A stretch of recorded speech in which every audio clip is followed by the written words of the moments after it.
नमस्कार अमरावती. अमरावती जिल्ह्यातील चिखलदरा नगरपरिषद निवडणुकीत काँग्रेस पक्षाला घवघवीत यश मिळाले आहे. एकूण 20 जागांपैकी 12 जागांवर काँग्रेसच्या उमेदवारांनी विजय मिळवला असून काँग्रेसचे शेख अब्दुल शेख हैदर हे नगराध्यक्षपदी विजयी झाले आहेत. या विजयानंतर आज अमरावती येथे काँग्रेस नेत्या यशोमती ठाकूर यांच्या निवासस्थानी नगराध्यक्षांसह सर्व नगरसेवकांचा सत्कार करण्यात आला. यावेळी काँग्रेसचे खासदार बळवंत वानखडे उपस्थित होते. नगराध्यक्ष व नगरसेविकांनी यशोमती ठाकूर आणि खासदार बळवंत वानखडे यांचा सत्कार करून स्वागत केले.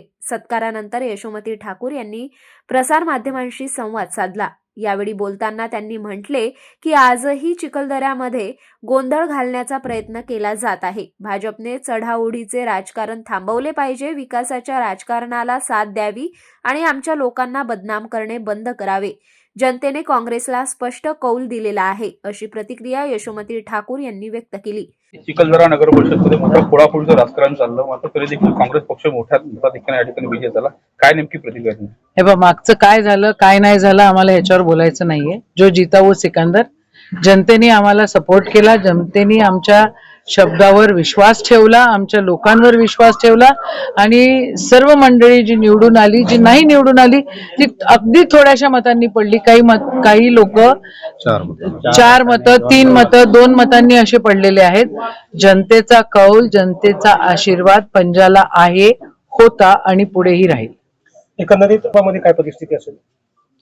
आम्ही अजून प्रयत्न करू, अजून जास्त मिळायला पाहिजे होते. आम्हाला अपेक्षा अजून होती, पण अंजनगाव सुरजी सारखा जर प्रकरण भरपूर ठिकाणी जर झाले असतील आणि इथं मताची ओढाओढ झाली असेल, काही गोंधळ गडबड केली असेल, अंजनगाव सुरजीमध्ये तर त्यांनी बिलकुल हमखास गोंधळ घातला.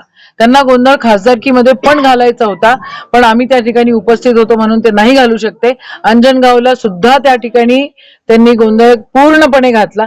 काय झालं असतं, एवढं जर भाजपा निवडून आलेली आहे आणि त्यांनी जर रिकाउंटिंग दिलं असतं तर काय झालं असतं? आजही आम्ही सांगतो, आजही त्या ठिकाणी गोंधळ घालण्याचा प्रयत्न चिखलदऱ्यामध्ये होतोय, पण त्यांचे जर बंधू या ठिकाणी आमच्या सोबत आहे तर मग त्यांनी ओढाओढीचं राजकारण थांबवायला पाहिजे आणि विकासाच्या राजकारणाला त्यांनी त्या ठिकाणी साथ दिली पाहिजे. दम असेल तर ती द्या ना. कशासाठी आम्हाला आणि आमच्या लोकांना बदनाम करताय?